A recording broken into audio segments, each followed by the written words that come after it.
my name is Aaliyah, and I took an African American literature class during my freshman year of college, and I wrote an essay that I thought I would share because honestly I spent a long time working on it, and I think it was also better than the other reading reflection I had to do for this class, which I already posted on this channel. So this one was a reading response to Incidents in the Life of a Slave Girl by Harriet Jacobs, and while it was definitely not an enjoyable read, it's definitely a very serious, dark topic, and it's pretty difficult to get through. I think it's also a really important one because a lot of the slave narratives that we hear about in school or read in school are about men, where being a woman very uniquely shaped the experience of enslavement, and it also continues to shape like everyday experiences in like present America. So I'm basically just going to read this off as I wrote it. So I'm going to be looking at my laptop to my right. It's titled Religious Hypocrisy, Racial Oppression, and Sexual Shame. Incidents in the Life of a Slave Girl is a narrative piece detailing the life of the author Harriet Jacobs. She wrote under the pseudonym Linda Brent to protect her identity in light of the fact that she was considered a fugitive slave. While Jacobs recounts the suffering of the many enslaved persons around her,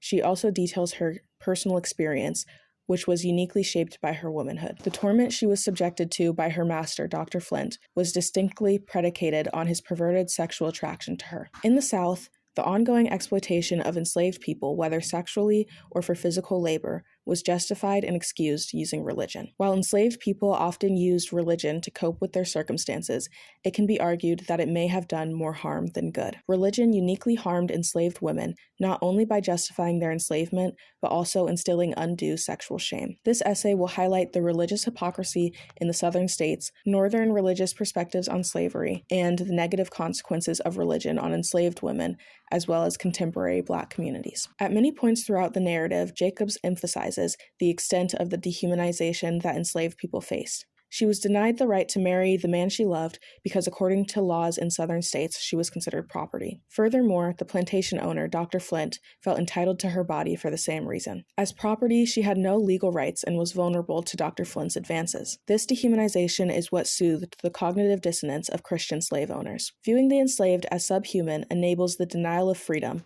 a God-given right. Many of the slave owners violated basic commandments from the Bible, but still viewed themselves as upstanding citizens. Adultery and murder were both common transgressions on plantations, but as the victims were enslaved and therefore considered less than human, these sins were disregarded. Southern religious leaders also attempted to manipulate Christianity and Scripture to control the enslaved population. Following Nat Turner's rebellion, church services were offered to the enslaved population. The sermons given by the Reverend were nothing more than instruction on how to be an obedient slave. The first service Linda attends is based on a Bible verse stating, "Servants, be obedient to them that are your masters according to the flesh, with fear and trembling, in singleness of your heart, as unto Christ." Using this verse as his basis, the Reverend condemns slave rebellions as sinful and evil. He tells the enslaved that their desires to be free are temptations from the devil. These Southern preachers held somewhat fundamentalist beliefs, interpreting the portions of the gospel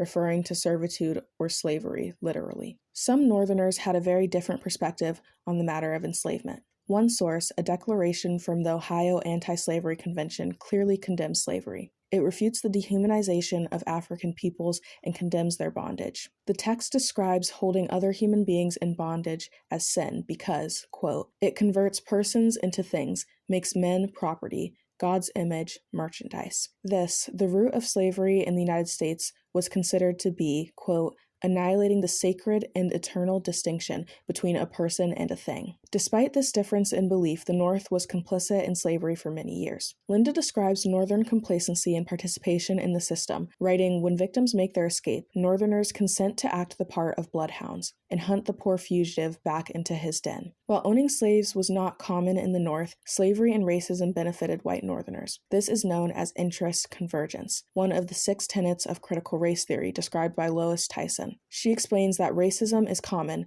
because it is often within the interests of the dominant white group.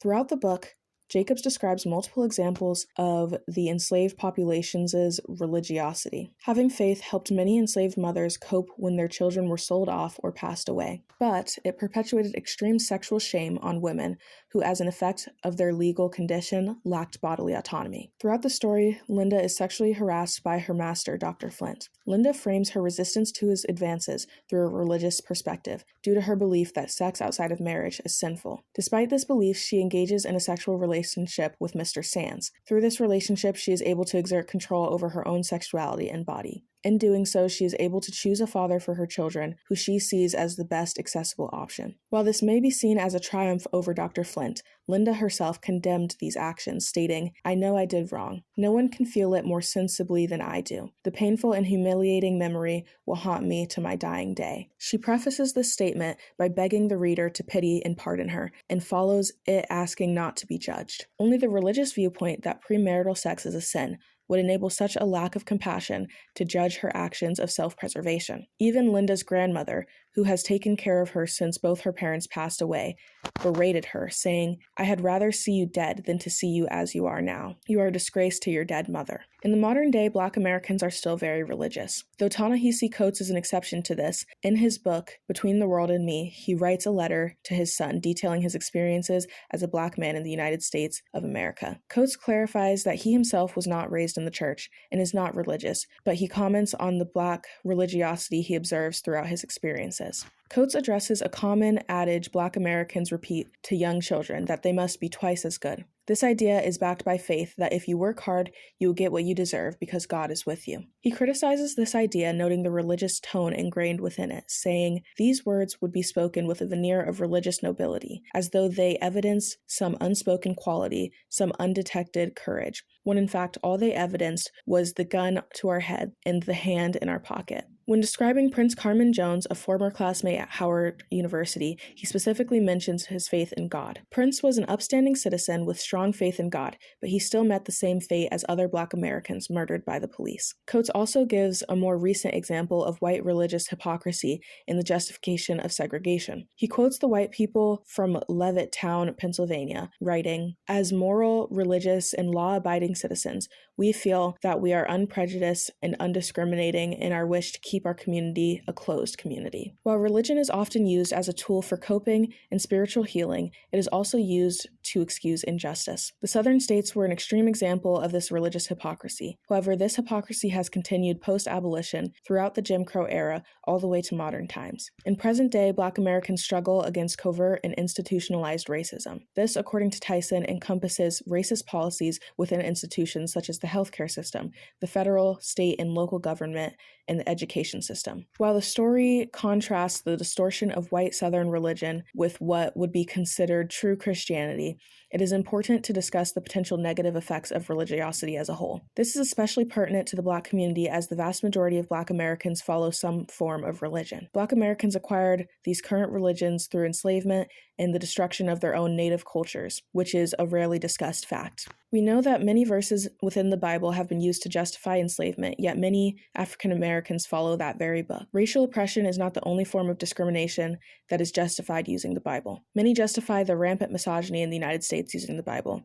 This treatment is also extended to members of the LGBTQ+ community. Some may argue that verses were taken out of context, but the ease in which these words can be twisted highlights flaws in the foundation. I didn't realize how much the sun set while I was recording. Let me fix my lighting real quick. Basically, in conclusion, it was a really important read. It left a lasting impact on me, and I really think that as Black people, we should evaluate our relationship with religion a little more closely, given the historical context. My work cited will be in the description box below, so if you want to go look at the sources I used, and if you like me, if you like my content, please subscribe, leave a like on this video, and if you have anything to say about your relationship with religion or anything about my essay, you can comment down below. I'd love to hear it, but that's all.